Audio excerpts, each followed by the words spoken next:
옛말에 이 화장실에 들어갈 때, 이 급할 때에 화장실에 들어갈 때 마음과 나올 때의 마음이 다르다고 말하지 않습니까?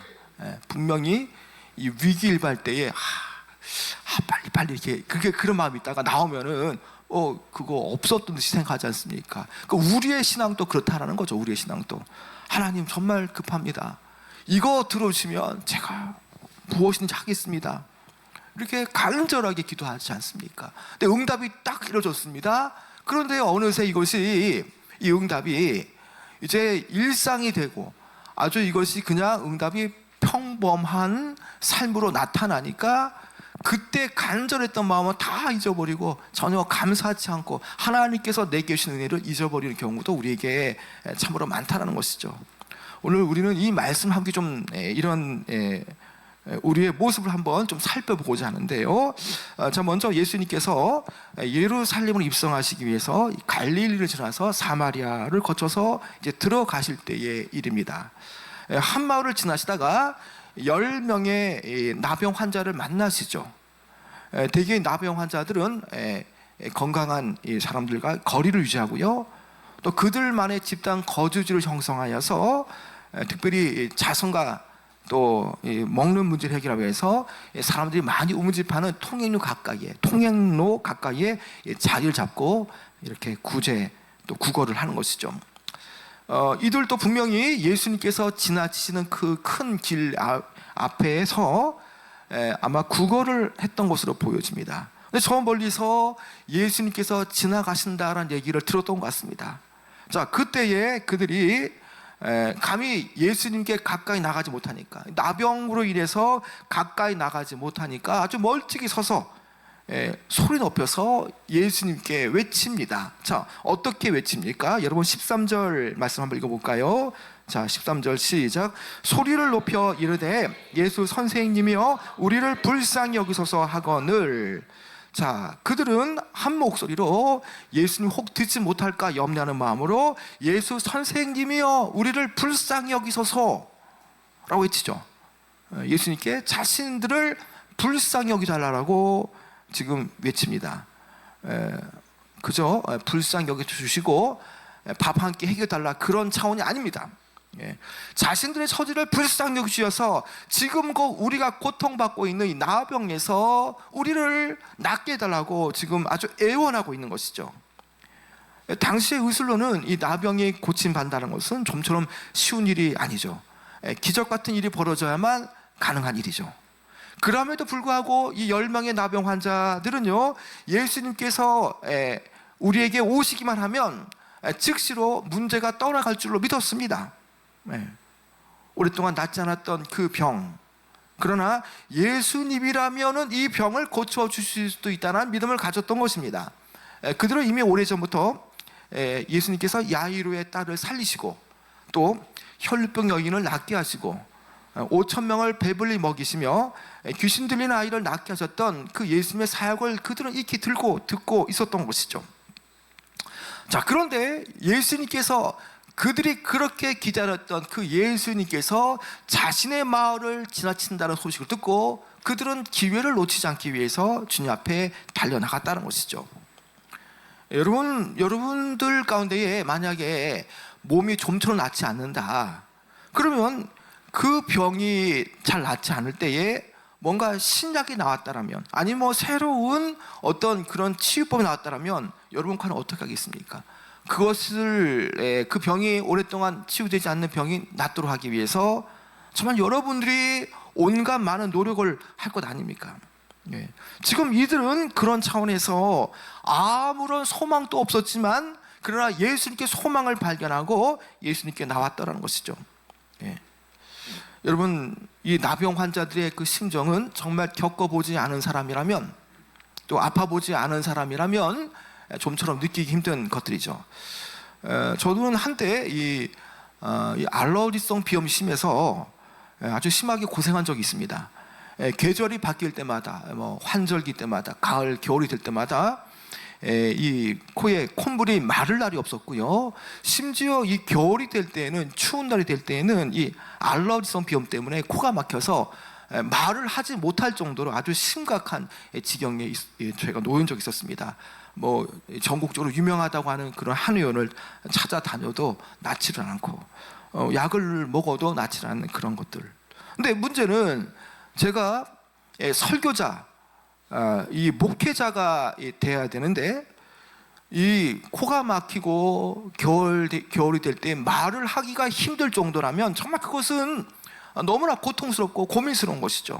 저도 하나님 앞에 얼마나 많이 기도하는지 모릅니다. 하나님, 정말 이 알러지성 비염을 낫게 해주시고 겨울에 코가 뻥 뚫리고 정말 원활하게 말을 할 수 있는 그런 치유를 해주시면 정말 제가 목회자가 돼서 정말 주님을 위해서 평생을 다 하겠습니다. 그런 기도를 뭐 한 것이 뭐 얼마나 된지 모릅니다. 지금 많이 나아져서 여러분들과 이 자리에서 제가 설교를 하고 있지만 정말 그 당시 때는 그 병이 낫기가 되어지면 정말 이 알러지성 비염만 낫게 되어지면 얼마나 감사할까. 주님께서 뭐 낙도라도 가라 가시면 뭐 가고, 뭐 아프리카라도 가라 가시면 가겠다, 그런 심정으로 기도했죠. 그러나 낫다 보니까, 좋아지니까 그건 다 잊어버리고 그냥 일상에서 그냥 이렇게 감사치 않는 모습도 분명히 있다라는 것이죠. 여러분, 지금 이 나병을 인해서 고통받고 있는 이 사람들을 한번, 10명의 사람들 한번 생각해 보시기 바랍니다. 육신적으로 참 낫기 힘든 병이고요, 하루가 멀다 하고 몸이 썩어 들어갑니다. 각 부위가, 마디마디가 이렇게 썩어 들어가고, 또 이 마디마디가 이렇게 이 괴사가 되어지고, 얼마나 무서운 병입니까? 거기에다가 사회적 시선은 얼마나 따갑습니까? 나병에 전염된다 해서 사람들이 가까이 하지 못합니다. 혹여나 길을 가다가 나병 환자를 만나면은 그 나병 환자를 저 멀리서 이 자신이 나병에 걸렸다라고 선포를 해야 됩니다. 그래야만 가까이 오지 못하기 때문이죠. 육신의 병도 무섭지만 이 사람들로부터 냉대와 그리고 가족으로부터 떨어져서 세상으로 단절된 삶이야말로 얼마나 큰 고통이 되겠습니까? 여기는 정확하게 몇 년이라 말하지 않지만 아주 꽤 오랜 시간을 그들은 그렇게 고통과 또 아픔과 이런 정신적인 스트레스로 이런 말할 수 없는 그런 슬픔 가운데 살았다는 것이죠. 병이 낫기만을 기다렸던 그들, 그 간절함 속에 드디어 예수님께서 말로만 했던 그 예수님께서 자신들이 살고 있는 마을을 지나치신다는 그 소식을 들었던 것이죠. 그래서 그들은 기회를 놓치지 않기 위해서 어떤 식으로도 자신들을 알리기 위해서 아주 큰 소리로, 정말 젖먹던 힘을 다해서 큰 소리로 소리 지르면서 자신들을 알렸던 것이죠. 자, 그런데 예수님께서 그들을 향해서 눈이 마주치고, 그리고 그들 가까이에 오셔서 그들의 실정을 아시고 그들에게 어떻게 반응을 하십니까? 자, 여러분 14절 말씀에 나와 있죠. 14절 읽어볼까요? 시작. 보시고 이르시되 가서 제사장들에게 너희 몸을 보이라 하셨더니 그들이 가다가 깨끗함을 받은지라. 예수님께서 그들을 보시고 하신 말씀이 뭐냐? 자, 뭐 긴 말을 하지 않았습니다. 그들에게 어떤 뭐 터치하시고 또 그들에게 어떤 환처 위에 손을 대고 그런 거 전혀 없습니다. 단지 제사장들에게 가서 너희의 몸을 보이라 라고 말씀하시죠. 예수님께서는 성전에 있는 제사장들에게 찾아가서 몸을 보이라 라고 말씀하죠. 제사장들에게 몸을 보이는 것은 나병이 나았을 때에 가서 확인하는 절차죠. 유대 사회에서는 나병의 완치 판정은 종교 지도자들인 제사장이 하기 때문에 예수님께서는 그들에게 이렇게 명령하시면서 그들이 가서 제사장을 찾아볼 것을 지금 명령하고 있다는 것이죠. 지금 예수님께서 안수기도를 해주시거나 아니면 실로암에 있던 그 눈먼 이 시각장애인처럼 어떤 침을 손에 바르고 또 흙을 으깨어서 이렇게 손을, 얼굴을, 눈을 터치하는 그런 것도 아니죠. 그냥 율법이 말한 대로 제사장에게로 가서 너희 몸을 보이라는 겁니다. 자, 전혀 치유도 나타나지 않았죠. 어떤 주님께서 터치도 안 했었습니다. 그런데 놀랍게도 10명의 사람들은요, 믿음을 가지고 제사장들에게 확인받으러 갑니다. 자, 그런데 제사장 앞에 그들이 가는 도중에 어떤 일이 벌어졌습니까? 14절 하반절에 보니까 그들이 가다가 어떻게 되었습니까? 깨끗함을 받았다고 말하지 않습니까? 깨끗함을. 예수님께서 안수기도나 환철을 만져주시거나 어떤 극적인 어떤 치유의 선포도 하지 않았었습니다. 어떤 치유를 위한 거창한 문구도 선포하지 않으셨죠. 간단한 명령만 내셨습니다. 가서 제사장들에게 너희의 몸을 보이라. 자, 그런데 그들은 믿음으로 그 일을 행했던 것이죠. 여러분, 낫지도 않은 상태에서 제사장의 몸을 보인다는 것은 대단히 위험한 일입니다. 예. 그들의 절박한 마음도 있겠지만 완치도 않은 상태에서 제사장의 몸을 보일 때에 많은 문제가 야기되어지죠. 여러분, 제사장에게 가서 지금 상태는 몸이 낫지 않았죠. 그런데 가서 몸을 보일 때는 창피를 당할 수 있고요, 조롱을 당할 수 있고, 오히려 더 깊은 격리 가운데로 또 그가 더 추방당할 수가 있다는 것입니다. 낫지도 않았는데 왜 왔냐고 호된 질책도 받을 수가 있는 거죠. 그러나 그들은 분명하게 믿음이 있었기 때문에 가기만 하면 해결되어 줄 알았던 것이죠. 여러분, 그런데 정말 어떤 일이 벌어집니까? 가는 중에 어떤 일이 벌어졌습니까? 가는 도중에 살갗에 반점이 사라지고 움푹 파인 살이 새롭게 돋아났고요, 진물과 냄새가 나는 고름도 싹 사라졌고요, 어느새 아기 피부처럼, 그 나만 장군 요단강에 7번 몸을 담궜을 때에 새 아기의 피부처럼, 하얀 피부처럼 순식간에 나병이 고침을 받는 역사가 나타났던 것입니다.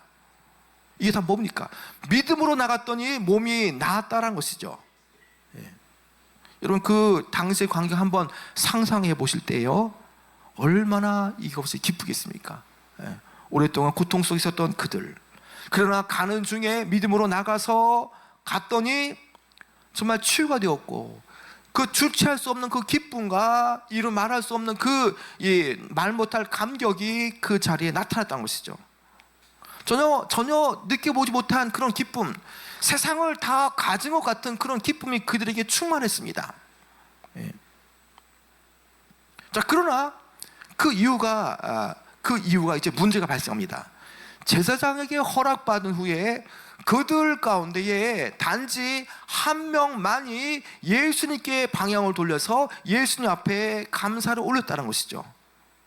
여러분, 이 한 명의 나병 환자가 오늘 우리가 들어야 할 귀한 말씀의 포커스가 되어지는데요, 여러분, 이 한 사람은요, 분명히 9사람과 다른 행동을 취하고 있죠.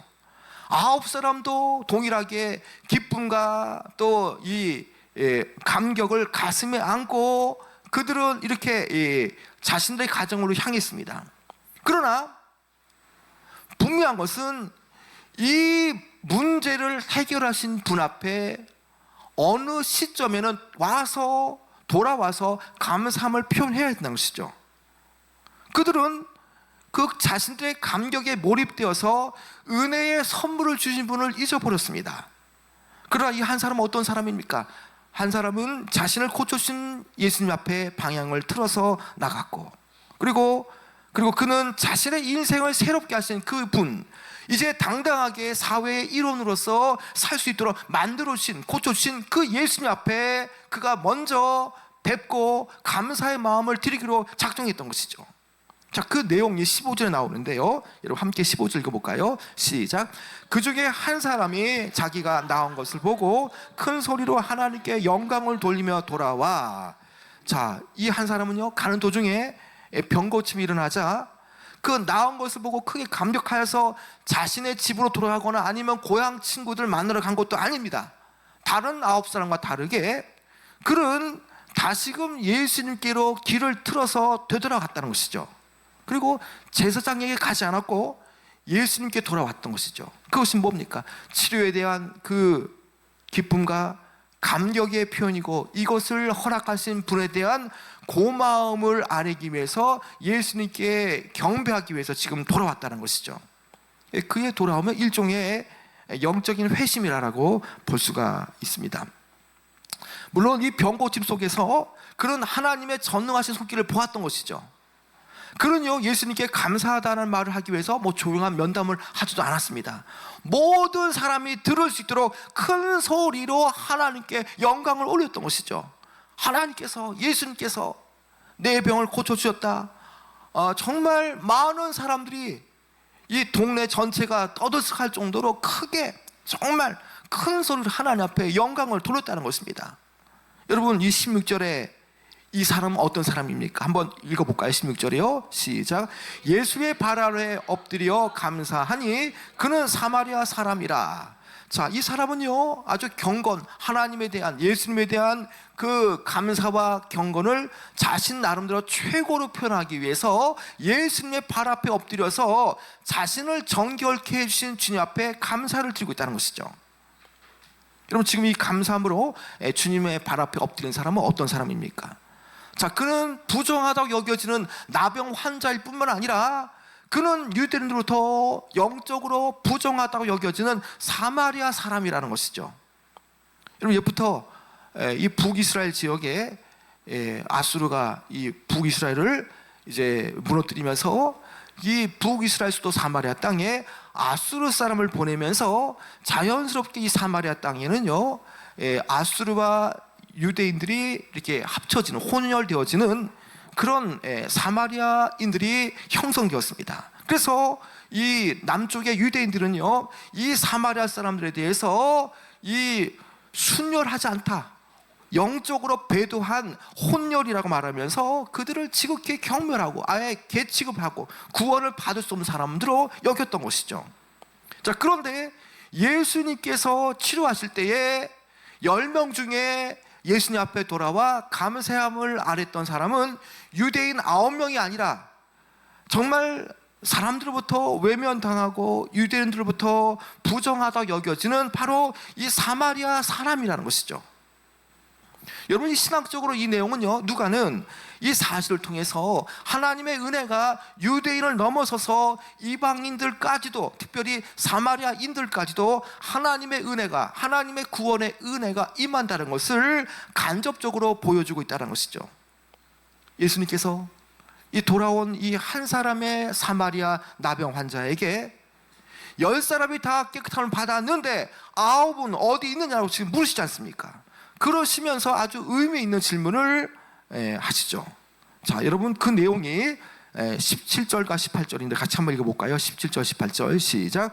예수께서 대답하여 이르시되 10사람이 다 깨끗함을 받지 아니하였느냐? 그 9은 어디 있느냐? 이 이방인 외에는 하나님께 영광을 돌리러 돌아온 자가 없느냐 하시고, 자, 여러분, 예수님께서 17절과 18절에 보면요, 세 가지의 질문을 통해서 은혜를 체험하고도 참으로 어처구니 없는 반응을 보인 그 9명과 은혜를 받고 아주 지극히 합리적으로 반응한 이 사마리아 사람을 지금 이렇게 대조하고 있습니다.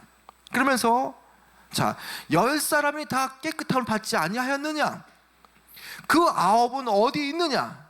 이 이방인 외에는 하나님께 영광을 돌리러 온 자가 없느냐라고 주님은 질문하시죠. 그러시면서 동시에 이런 일련된 질문을 통해서 9사람에 대한 실망감도 여실하게 드러내시죠. 몸이 치유됐다면 감사하고픈 마음이 들지 않겠느냐? 해결되어지지 않은 문제가 해결되었다면 모두 다 하나님께 영광을 돌리는 것이 정상이 아닌가라고 주님의 속마음을 표현하고 있다는 것입니다. 한 명의 사마리아인이 예수님께 감사할 줄 알았던 반면에 9명의 유대인 나병 환자들은요, 하나님께, 예수님께 은혜를 입고도 감사할 줄 몰랐던 것이죠. 이 9사람도 동일하게요, 병고침이라고 하는 하나님의 놀라운 은혜의 선물을 받았죠.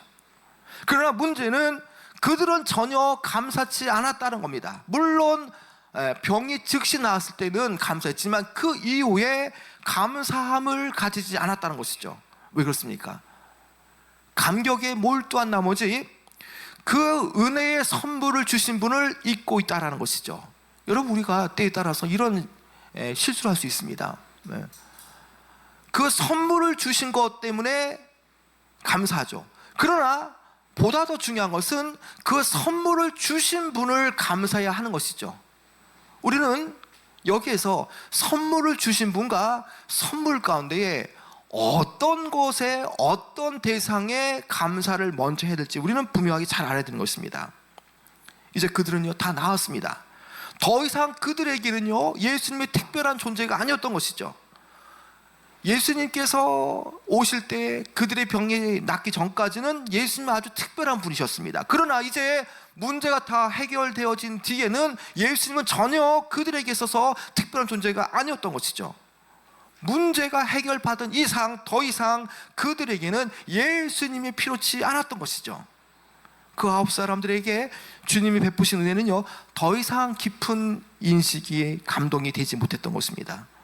그들에게 최대의 관심사는요 단지 자신들에게만 있다는 것이죠.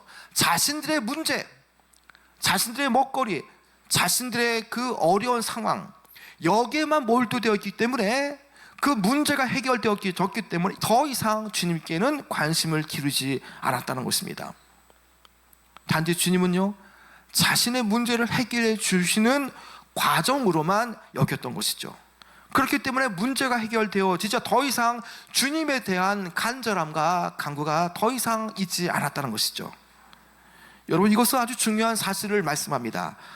음악가이면서 아프리카 의사로 활동하면서 신학자로 활동했던 아주 다재다능했던 다방면의 최고의 능력을 발휘했던 이 슈바이처 박사. 이 슈바이처 박사는요 신학자이기도 하고 목회자이기도 한데요, 이분은 이 9사람에 대해서 이렇게 해설을 했습니다. 우리가 하나님께 어떤 것을 원하기만 하고 그 안에서 하나님을 원하지 않을 때에 그 병 고침은 구원에서 멀어지게 할 수 있다는 겁니다. 그 병 고침이라는 것은 하나님과 연결시켜주는 그런 어떤 관계가 되는 거죠. 그러나 단지 하나님께서 하시는 일에 대해서 생각지 않고 자신이 원하는 것만 생각하고 그것에 집중할 때에 결국에는 해결은 오히려 더 구원에서 멀어지게 될 수 있다는 것을 말한 것이죠. 여러분, 그렇습니다. 이 감사하지 않는 9의 유대인들은요 하나님의 은혜를 받았지만 결국 하나님께 받은 은혜를 감사치 않은 그런 사람들이란 거죠. 여러분, 이 감사치 않은 유대인들은요 어찌 보면 구원의 은혜를 주시고 가장 약하고 미약할 때에 택해 주신 그 하나님, 그 불쌍한 이스라엘을 택해 주신 그 하나님의 은혜를 생각해야 되지만 오히려 하나님의 은혜를 잊어버린 그런 사람들로 대변되어지는 바로 모습이라는 것이죠. 여러분, 그들의 문제가 뭡니까? 그 9사람의 문제가 과연 뭡니까? 여러분, 이것은 단지 자신의 문제를 해결해 주는 분, 예수님에 대해서 어떻게 보느냐, 예수님은 내 문제를 해결해 주는 마치 만능키라든지 아니면 마치 그 알라딘의 요술램프 나오는 그 지니처럼 그렇게 예수님을 생각하고 있다는 것입니다. 그러나 사마리아 나병인은 어떤 사람입니까? 자신에게 임한 기적은 주님께서 베푸신 큰 은혜임을 기억하고 주님께 감사를 드렸다는 것이죠. 예수님께 홀로 돌아와 감사를 표한 이 사마리아 사람에게 예수님께서 어떠한 말씀을 합니까? 자, 19절 말씀 읽어볼까요? 시작. 그에게 이르시되 일어나 가라, 내 믿음이 너를 구원하였느니라 하시더라. 자, 예수님께서요 내 믿음이 너를 구원하였느니라고 선포하시죠. 내 믿음이 너를 구원하였다. 자, 이것은 내 믿음이 너를 구원하였다라는 말씀은, 이 선포는 질병에서 완치된 것과 구원은 각각 별개라는 것을 말해주죠. 예수님께 돌아오지 않은 9명은 병은 나았습니다. 그러나 구원에 이르지 못했다는 것을, 이것을 간접적으로 보여주는 것이죠. 그러나 반면에 이 사마리아 사람은요 병도 나았고요 그리고 구원도 얻게 되어졌다는 것입니다. 왜 그렇습니까? 그가 그 경험한 은혜, 해결되어지지 않았음에도 불구하고 주님께 나와 해결되어졌던 그 은혜를 감사했기 때문에 하나님은 정말 그에게 현세의 축복뿐 아니라 영적인 축복, 믿음으로 반응했고 그 구원을 받기를 원하는 그 마음을 아셨고 그것을 선포했다라는 것이죠.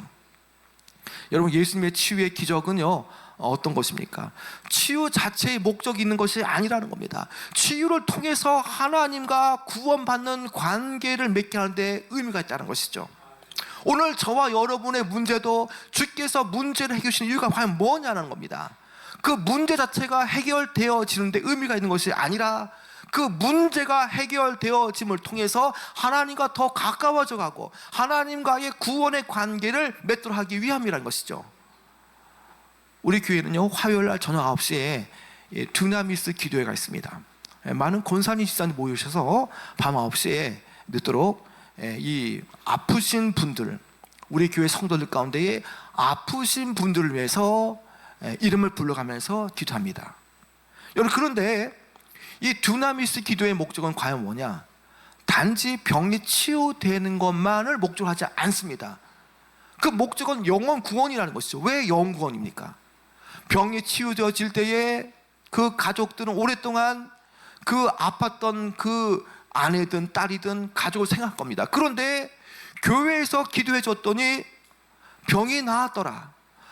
그러면 이것은 오랫동안 병원 생활했지만 낫지 않았는데 이것은 하나님이 하신 거다. 하나님께서 놀라운 일을 하셨구나라는 것을 깨닫고 좀처럼 움직이지 않던 남편이, 완악한 남편이, 마음에 돌 같은 마음을 가진 남편이, 자녀들이 그 놀라운 일을 보고 주님께 돌아오도록 하기 위한 그런 기도회라는 것이죠. 여러분, 그런 차원에서 분명하게 치유의 기적도 어떤 치유 자체의 목적이 있는 것이 아니라 하나님과 그 관계, 이 치유를 통해서 하나님과 가까워지고 이 치유됨을 통해서 하나님 앞에 구원받는 관계를 형성하게 하기 위함이라는 것이죠. 여러분, 이제 좀 말씀을 좀 하겠습니다. 여러분, 오늘 설교 제목이 뭡니까?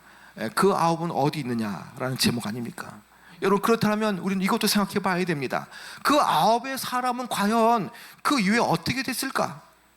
아마도 제사장에게 이상이 없다고 판정받은 후에 그들은 그토록 자신들이 원했던 그 가족들을 만나고 싶은 마음에 한 걸음으로 가정으로 돌아갔을 겁니다.